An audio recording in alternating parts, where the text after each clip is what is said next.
Apakah semua anggota sudah ada di dalam Zoom? Sudah. Ya, sudah. Baiklah, saya akan memulai diskusi ini. Bismillahirrahmanirrahim. Assalamualaikum warahmatullahi wabarakatuh. Waalaikumsalam warahmatullahi wabarakatuh.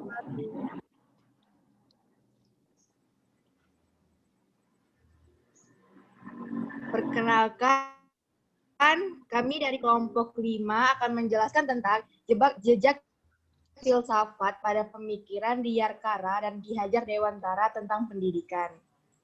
Saya akan memperkenalkan diri, saya sendiri sebagai moderator, Arika Sabita Azara, dan teman saya pembaca materi, Tamara Violita, yang akan bertanya, Pandu Apri Areja, dan yang akan menjawab, Irene Rosalina Amalia, dan Yuni Amanda Nafianti. Baiklah, saya akan mempersilakan kepada Tamara Violita untuk membacakan materi. Baik, terima kasih kepada moderator telah mengizinkan saya untuk membacakan materi. Baik, saya akan menjelaskan tentang jejak filsafat pada pemikiran Diyarkara dan Ki Hajar Dewantara tentang pendidikan. Baik, yang pertama, pengertian pendidikan menurut Diyarkara. Menurut Diyarkara, pendidikan secara prinsip adalah berlangsung dalam lingkungan keluarga. Pendidik merupakan tanggung jawab orang tua, yaitu ayah dan ibu yang merupakan figur sentral dalam pendidikan. Ayah dan ibu bertanggung jawab untuk membantu memanusiakan, membudayakan, dan menanam nilai-nilai terhadap anak-anaknya. Diyarkara menginginkan sistem pendidikan nasional yang adil yang memperlakukan setiap peserta didik sebagai manusia yang bermartabat. Next.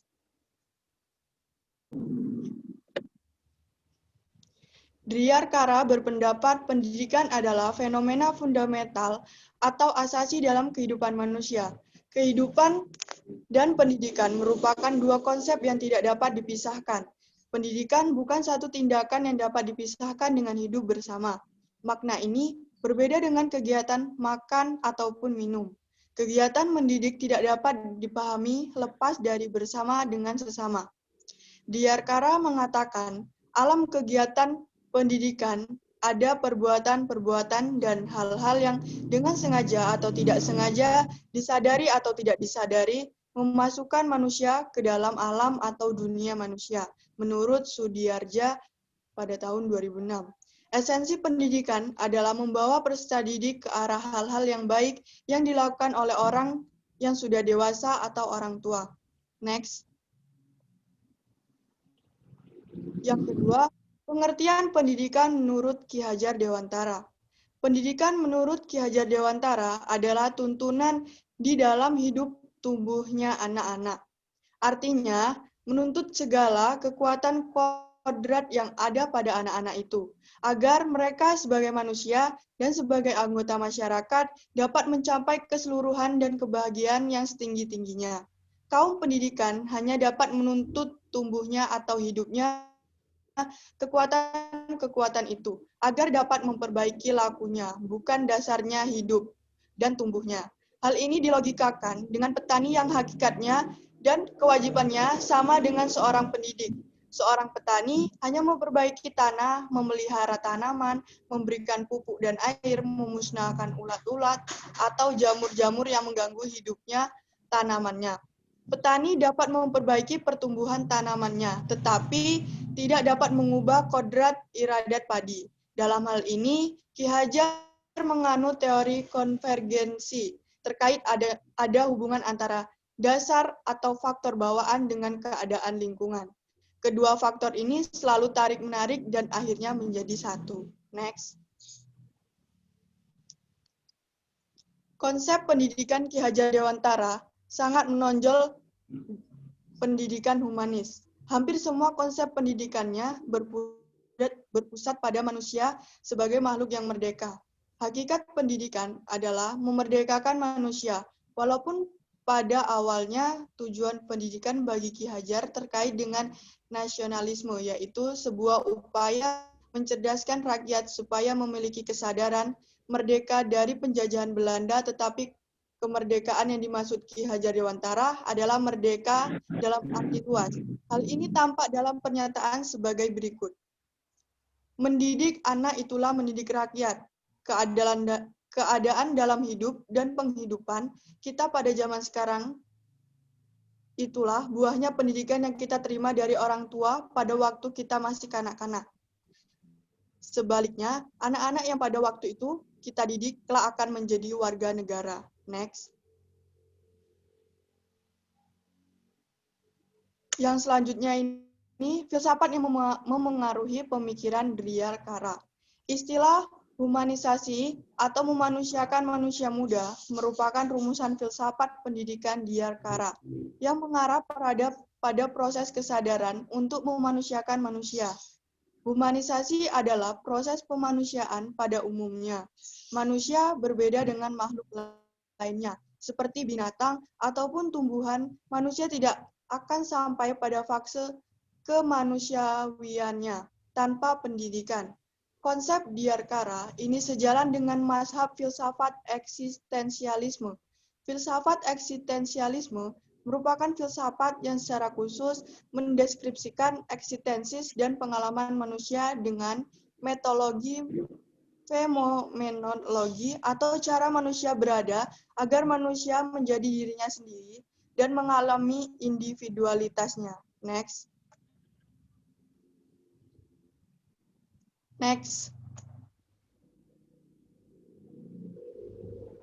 Filsafat yang memengaruhi pemikiran Ki Hajar Dewantara tentang pendidikan.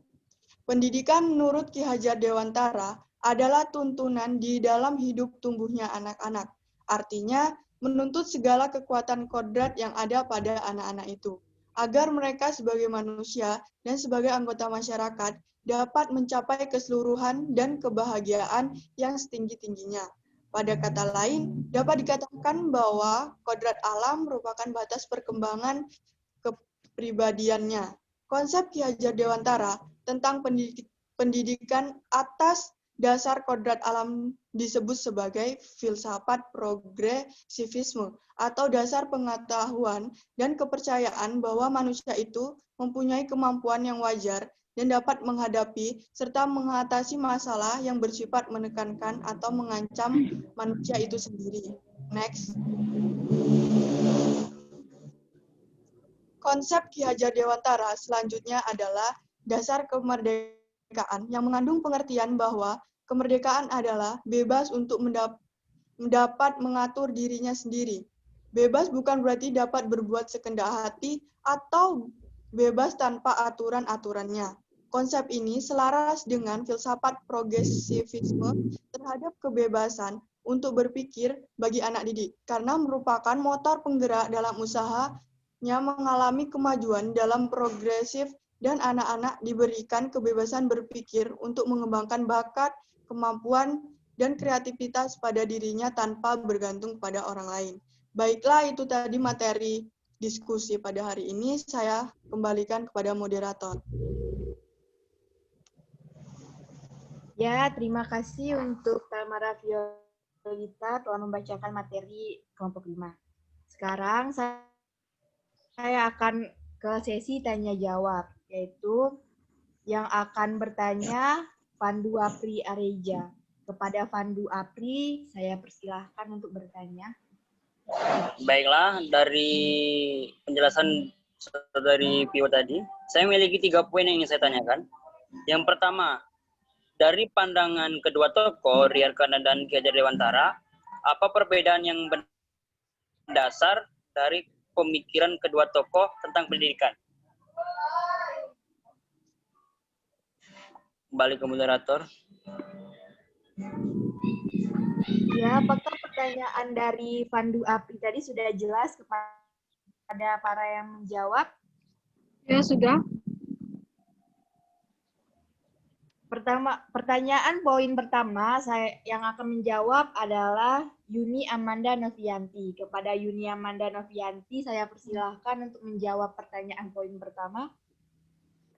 Baiklah, terima kasih moderator dan Pandu yang telah bertanya. Apa perbedaan mendasar di antara pendidikan menurut Diyarkara dan menurut Ki Hajar Dewantara? Pendidikan menurut Diyarkara merupakan gejala semesta atau fenomena universal yang berlangsung dalam hayat manusia. Dimanapun manusia berada, dimanapun ada kehidupan manusia, di situ ada pendidikan. Sedangkan pendidikan menurut Ki Hajar Dewantara mengacu pada tindakan pusat pendidikan yaitu alam keluarga, alam perguruan, alam pemuda. Sistem pendidikan yang mengutamakan adanya tiga pusat pendidikan ini dinamakan dengan sistem tripusat. Baiklah, itu saja yang bisa saya sampaikan. Kembali ke moderator. Apakah kepada Pandu sudah jelas? Maaf, tadi sedikit mengganjal pada pernyataan Yuni mengenai tripusat. Bisa dijelaskan kembali apa itu tripusat? Ada para menjawab, adakah yang bisa menjawab pertanyaan dari Pandu tadi? Ya, bisa menjawab moderator. Saya akan menjelaskan apa itu tripusat. Tripusat adalah tiga pusat pendidikan yang diungkapkan oleh Ki Hajar Dewantara itu diantaranya ialah alam keluarga. Alam keluarga adalah pusat pendidikan yang pertama dan yang terpenting. Tugasnya mendidik budi pekerti dan laku pusat. Yang kedua adalah alam perguruan. Pusat pendidikan yang berkewajiban mengusahakan kecerdasan dan pikiran, memberi ilmu pengetahuan.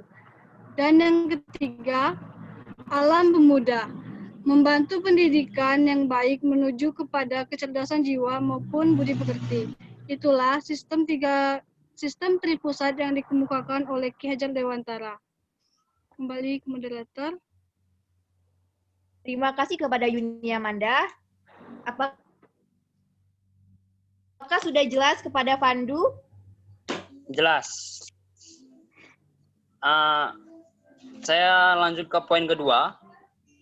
Diyarkara berpendapat bahwa pendidikan adalah fenomena fundamental atau asasi dalam kehidupan.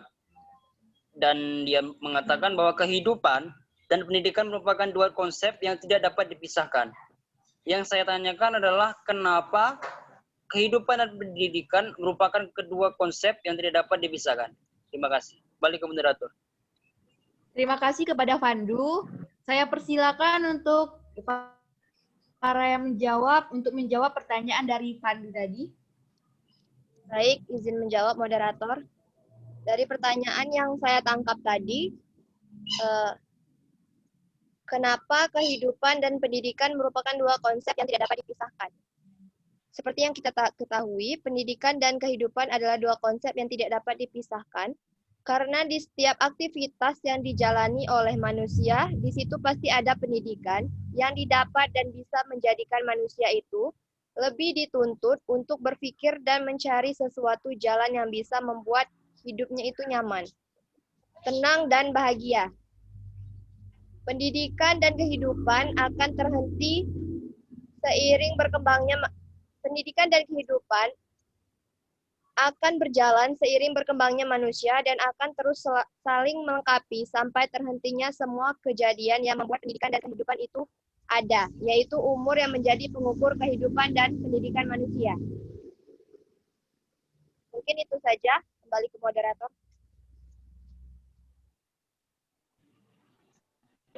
Terima kasih kepada Irene. Selanjutnya, apakah Pandu sudah jelas? Cukup. Dan poin terakhir yang ingin saya tanyakan, poin ketiga, menurut Diyarkara tadi, pendidikan adalah proses pemanusiaan manusia muda. Yang saya ingin tanyakan adalah mengapa harus manusia muda? Mengapa tidak manusia secara umum tanpa batasan usia? Apakah manusia tua tidak perlu dimanusiakan? Baiklah, terima kasih kepada Pandu. Selanjutnya, saya akan kembalikan kepada para penjawab untuk menjawab poin ketiga dari Pandu. Izin menjawab moderator. Ya, silakan. Ada Yuni.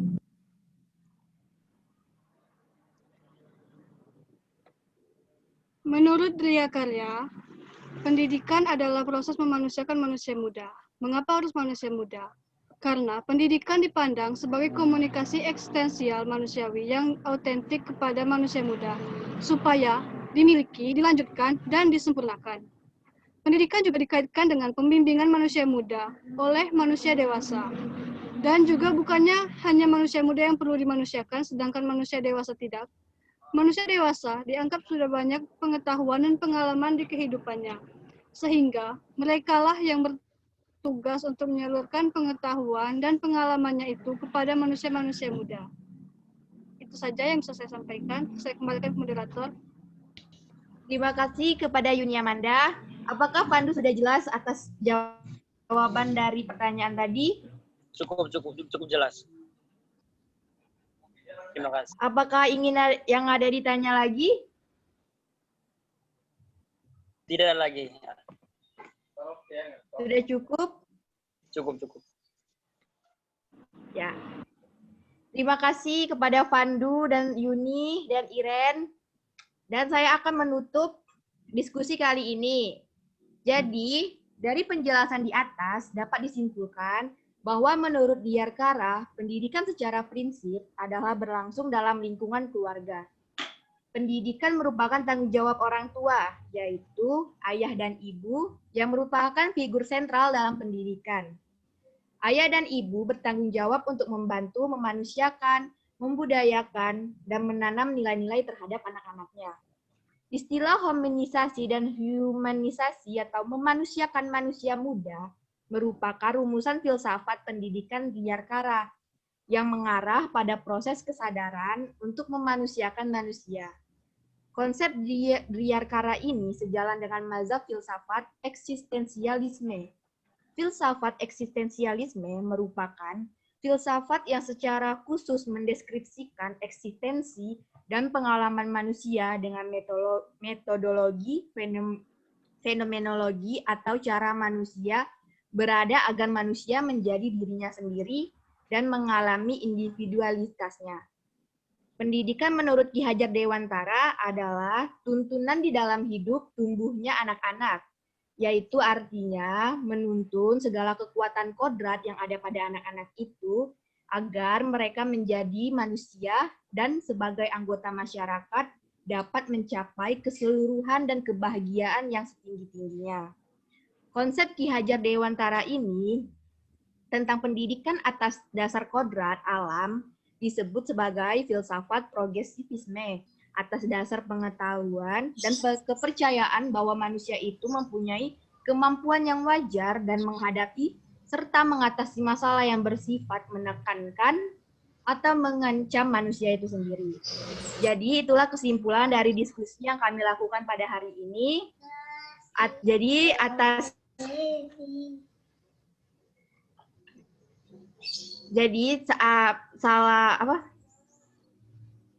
saya akan menutup diskusi kali ini. Kurang dan lebih saya mohon ampun kepada Allah, saya meminta ampun. Wabila taufik wal hidayah. Wassalamualaikum warahmatullahi wabarakatuh. Waalaikumsalam Assalamualaikum warahmatullahi wabarakatuh.